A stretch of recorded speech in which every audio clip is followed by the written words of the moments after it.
वृद्धत्व हे साधी वरदान परमेश्वराने बहाल केले आहे. हे वृद्धत्वाचे दान परमेश्वराने बहाल केले आहे. हे वृद्धत्वाचे दान ते कसेही असो, ते कसेही असो, चांगले की वाईट, चांगले असो की वाईट असो, गोड मानून घ्यावे, गोड मानून घ्यावे.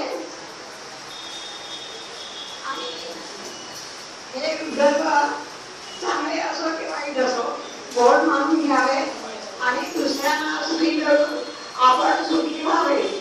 दुसऱ्यांना सुखी करून आपण सावकी करतात. या वृद्धापकाळात आपण वृद्धांनी एकमेकांना सहाय्य करीत राहावे. आपण वृद्धांनी एकमेकांना सहाय्य करीत राहावे.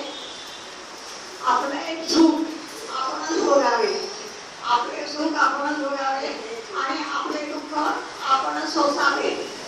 आणि हे सुखदुःखाचे भोगत असताना, सुखदुःखाचे भोग भोगत असताना सतत देवाचे नामस्मरण करावे, सतत देवाचे नामस्मरण करावे. आणि हे काही जमले नाही, हे काही जमले नाही तर काय करायचे?